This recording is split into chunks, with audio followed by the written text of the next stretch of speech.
Good morning my dear students. पिछले वाले video में आपने जाना था कि ब्लड क्या होता है, ब्लड के कौन कौन से कंपोनेंट होते हैं। तो हम ब्लड के पार्ट्स के बारे में स्पेशली हम फॉर्म्ड एलिमेंट्स में बात कर रहे थे। आपने आरबीसी बोले तो एरिथ्रोसाइट्स के बारे में पिछले वाले वीडियो में जाना। इस वाले वीडियो में आप जानोगे कि ल्यूकोसाइट्स क्या होती है। बोले तो WBC, white blood sales.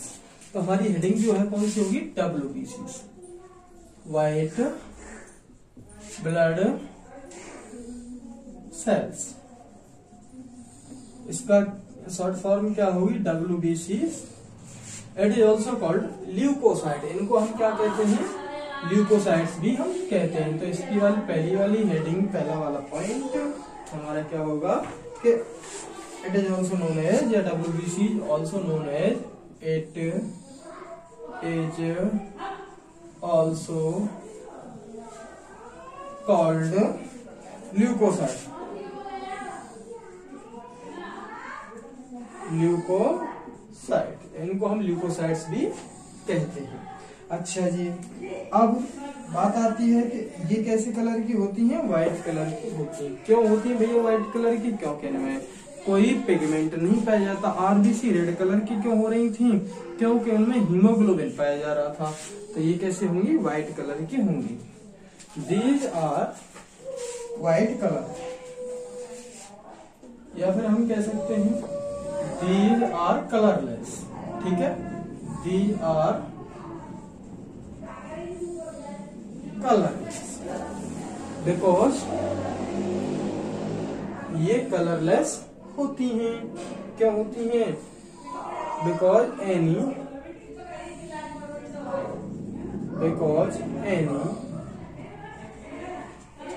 pigment,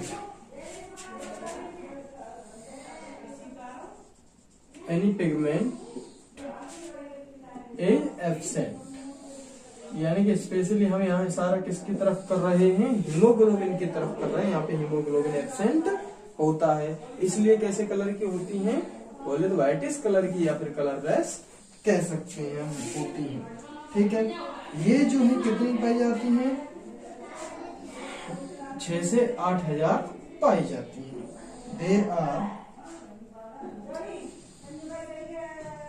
They are present, they are average 6,000 to 8,000 millimeter per cube of blood। ये देखिए कहानी, ये 6,000 से 8,000 पाई जा रही है, और आरबीसी 1 mm³ में कितनी पाई जा रही थी? 50 से 55 लाख। इसीलिए भैया ब्लड का रंग कैसा होता है? रेड होता है, क्योंकि आरबीसी बहुत ज्यादा क्वांटिटी में पाई जा रही है, और वो क्या कंटेन करके रखती हैं? हीमोग्लोबिन कंटेन करके रखती हैं। तो आरबीसी की कहानी ये थी। अच्छा, आरबीसी ये जो है ल्यूकोसाइट्स लगभग 1 हफ्ते जिंदा रहती हैं। तो हम कह सकते हैं they are generally short lived.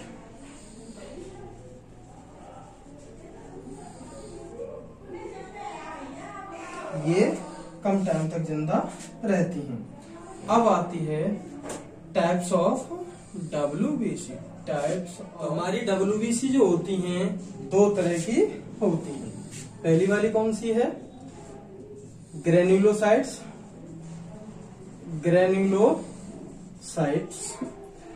और दूसरी वाली कौन सी है? ग्रेन्युलोसाइट्स। पहली वाली ग्रेन्युलोसाइट्स होती हैं, और दूसरी वाली होती हैं एग्रेन्युलोसाइट्स। यानी कि देखने में जिनमें दाने दाने से होते हैं तो उनको तो हम क्या कहेंगे? ग्रेन्युलोसाइट्स। जिनमें दाने दाने से नहीं होते उनको हम क्या कहेंगे? एग्रेन्युलोसाइट्स हम कहेंगे। ठीक है, अब देखेंगे भैया ग्रेन्युलोसाइट्स कितने तरह की होती हैं? 3 तरह की होती हैं। कौन? ग्रेन्युलोसाइट, न्यूट्रोफिल्स और दूसरी वाली कौन सी है, इओसिनोफिल्स।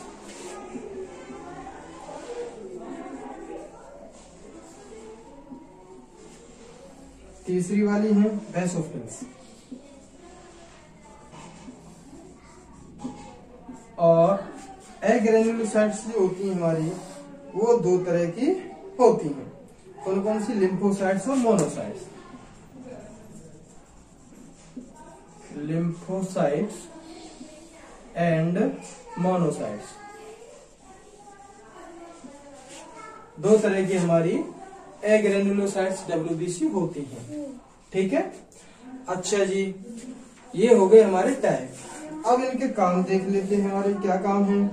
देखो भैया, न्यूट्रोफिल्स जो है सबसे ज्यादा पाई जाती है। पॉइंट में लिख के देख लेते हैं, न्यूट्रोफिल्स सबसे ज्यादा डब्ल्यूबीसी कौन सी टाइप की पाई जाएगी, न्यूट्रोफिल्स पाई जाएगी। तो न्यूट्रोफिल्स सबसे ज्यादा पाई जाती है। Neutrophils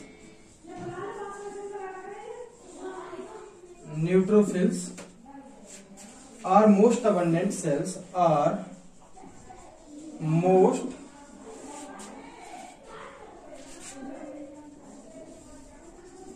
abundant cells, about 60 to 65% of total WBC।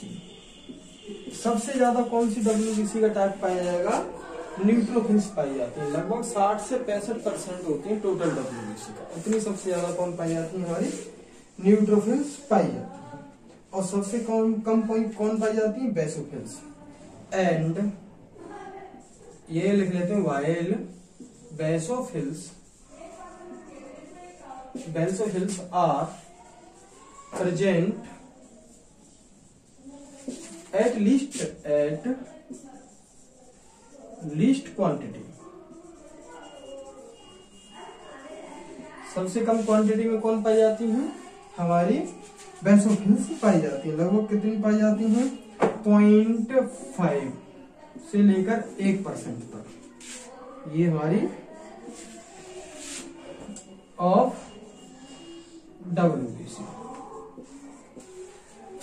लगभग आधे से 1% तक डब्ल्यूबीसी का टाइप कौन सा पाया जाता है, बेसोफिल्स। यानी सबसे कम क्वांटिटी में बेसोफिल्स पाई जाती हैं और सबसे ज्यादा क्वांटिटी हमारी न्यूट्रोफिल्स पाई जाती है।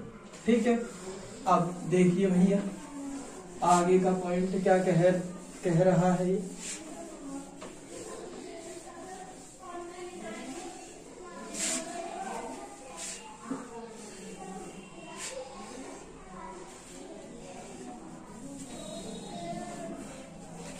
ये देखेंगे आप, neutrophils and monocytes. Neutrophils and monocytes, neutrophils and monocytes ये कितनी परसेंट पाई जाती हैं, मोनोसाइट्स 6 से 8% पाई जाती है। ठीक, न्यूट्रोफिल्स कितनी पाई जा रही थी, लगभग 65% पाई जा रही थी।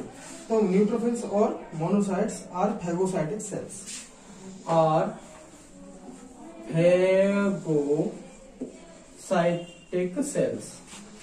फैगोसाइटिक सेल्स का मतलब है कि ये जो हैं बाहर वाले बैक्टीरिया वायरस को खा जाती हैं, निगल जाती हैं, तो फैगोसाइटिक नेचर की होती हैं। एंड किल, और इसे खत्म कर देती है, एंड किल पैथोजेंस। हमारे जो डिसीज कॉजिंग एजेंट्स हैं उनको ये मार देती है। ठीक, अच्छा जी, आगे वाला पॉइंट हमारा क्या कह रहा है, बेसोफिल्स। बेसोफिल्स क्या काम करेंगी, ये हिस्टामाइन सीक्रेट करती हैं। Basophils secret histamine, basophils secret, या फिर हम कह सकते हैं हिस्टामीन। बेसोफिल हिस्टामीन सीक्रेट करती है, हिस्टामीन सीक्रेट करती हैं। सेरोटोनिन है,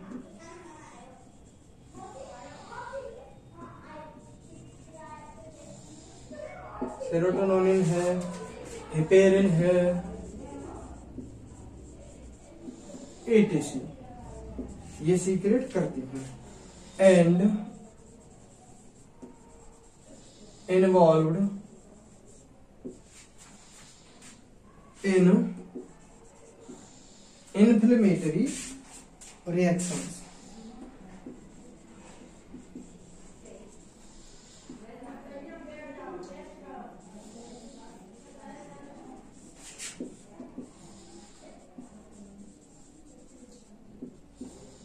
इन्फ्लेमेटरी रिएक्शंस,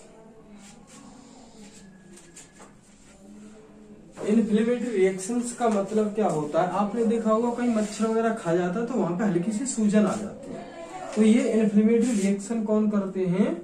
हिस्टामिन, सेरोटोनिन और हेपेरिन करते हैं। ये यानी कि ये बेसोफिल्स के द्वारा सीक्रेट किए जाते हैं। ठीक, अच्छा जी, अब देखिए नेक्स्ट वाला पॉइंट क्या कह रहा है? एंड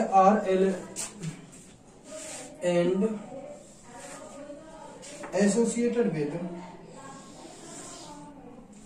ये सॉरी यहीं तक है, दूसरा वाला देखेंगे। इओसिनोफिल्स, इओसिनोफिल्स कौन सी होती है हमारी? ये वाली होती है eosinophils.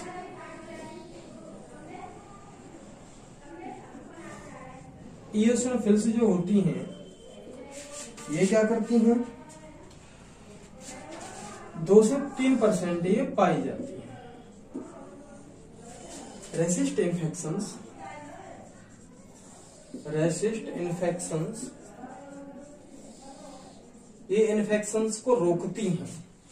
And are also associated with, and are also associated with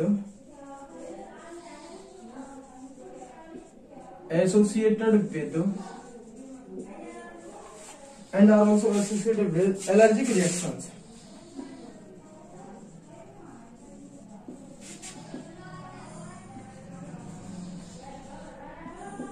And are associated with allergic reactions.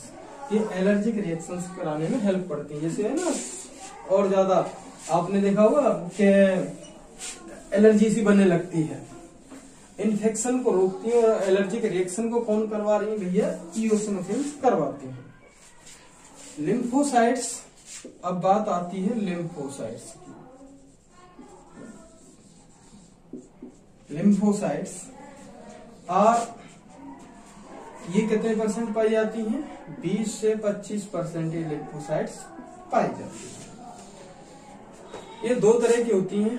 Are 2 types, 2 major types,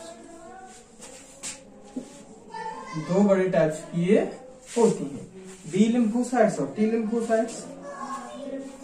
B lymphocytes और टी लिम्फोसाइट्स। बी लिम्फोसाइट्स और टी लिम्फोसाइट्स ये क्या काम करती हैं? दोनों इम्यून रेस्पॉन्स में help करती हैं। Both help in immune response, ये इम्यून रेस्पॉन्स में हेल्प करती है, यानी कि इम्यूनिटी बढ़ाने में हेल्प करती हैं, हमारे बीमारियों से हमें बचाती हैं। कौन कौन सी? बी लिम्फोसाइट्स और टी लिम्फोसाइट्स। ठीक है भैया, ये हमारी लिम्फोसाइट्स हो गई। अब हमारा जो फॉर्म्ड एलिमेंट, ये WBC हमने देखा अब तक। अब हमारा आगे वाला जो है कौन सा है? प्लेटलेट्स, यानी कि थ्रोम्बोसाइट्स। आगे ये फॉर्म्ड एलिमेंट हमारा तीसरा वाला है जिसका नाम है प्लेटलेट्स। प्लेटलेट्स को हम और क्या कहेंगे? थ्रोम्बोसाइट्स हम कहेंगे। तो प्लेटलेट्स के बारे में और इस वीडियो में आपसे चर्चा कर लेते हैं। ठीक है भैया, अब देखिए भैया हेडिंग डालेंगे प्लेटलेट्स।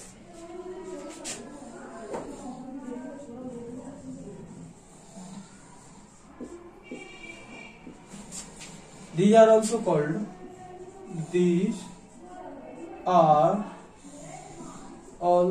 called, इनको हम क्या कहेंगे? थ्रोम्बोसाइट्स भी कहते हैं।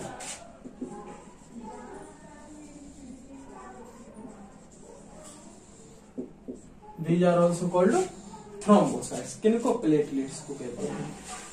अब देखिए ये कहां से प्रोड्यूस की जाती हैं? Bone marrow. These are produced, these are produced megakaryocytes, megakaryocytes in bone marrow. Bone marrow में एक स्पेशल सेल्स होती हैं जिनका नाम क्या है? Mega karyocytes. तो मेगा कैरियोसाइट्स किसको प्रोड्यूस करती है? प्लेटलेट्स को प्रोड्यूस करती है। अच्छा जी, ये कितनी होती हैं? Blood normally contains, blood normally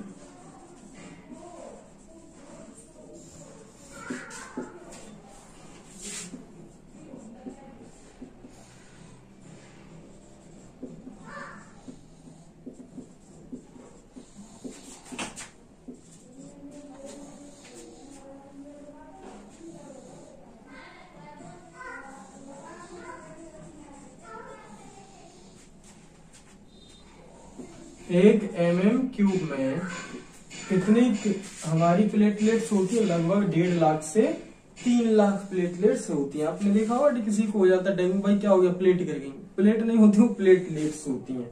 तो प्लेटलेट्स एक mm³ में कितनी पाई जाती हैं? 1.5 लाख से 3 लाख, तो वो 3.5 लाख पाई जाती हैं। ठीक है, तो they help in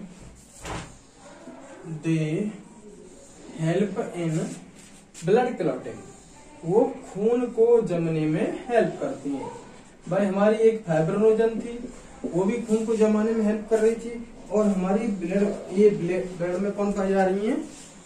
blood platelets पाई जाती हैं। वो भी क्या करती हैं? खून को जमाने में हेल्प करती हैं। तो they help in blood clotting.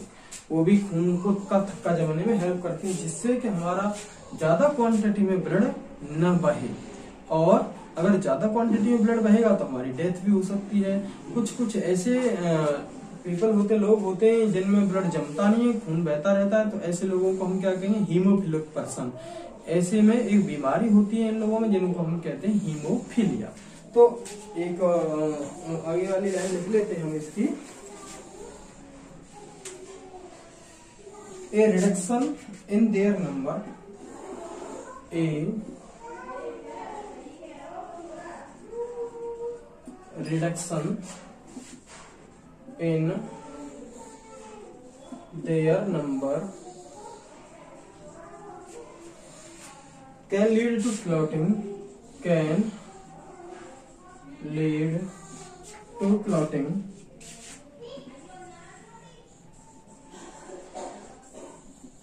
can lead to clotting disorders.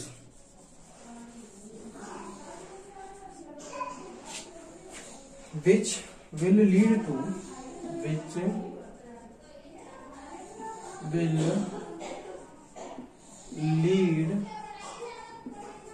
to excessive loss of blood, loss of blood from the body, ये देखते हैं भैया कि अगर प्लेटलेट्स में बहुत ज्यादा रिडक्शन होता है, प्लेटलेट्स बहुत ज्यादा गिरने लगती हैं, तो कम होने लगती है प्लेटलेट्स, तो क्लॉटिंग डिसऑर्डर्स बनने लगने की संभावना होती है। क्लॉटिंग डिसऑर्डर बनने की संभावना होती है। क्लॉटिंग डिसऑर्डर किसे कहते हैं? जब खून अगर कट जाएगा हमारा, कहीं से हाथ पैर वगैरह कट जाएगा, तो ब्लड क्लॉट नहीं होगा, खून नहीं जमेगा। खून नहीं जमने की भी चांसेस होंगे जब हमारी ब्लड प्लेटलेट्स कम होने लगेंगी। तो ठीक, अगर इससे क्या होता है कि बहुत ज्यादा क्वांटिटी में हमारा ब्लड लॉस हो सकता है, खून बह सकता है। ये वाली बात थी। तो देखो आपने देखा था एरिथ्रोसाइट्स किसका नाम है, WBC का नाम है, RBC का नाम है, प्लेटलेट्स का नाम है। बताइए किसका नाम है एरिथ्रोसाइट्स, RBC का नाम है। ल्यूकोसाइट्स किसका नाम है, WBC का नाम है, RBC का नाम है, प्लेटलेट्स का WBC का नाम है ल्यूकोसाइट्स। और आपने देखा थ्रोम्बोसाइट्स किसका नाम है, प्लेटलेट्स का नाम है, WBC का, RBC का, थ्रोम्बोसाइट्स प्लेटलेट्स के नाम। देखिए आपने देखा कि इनको भी और अलग नाम से पुकारा जाता है। कितनी क्वांटिटी होती है सबकी देखी। हमारी RBC कितनी पाई जाती है, 50 से 55 लाख mm³ में पाई जाती हैं।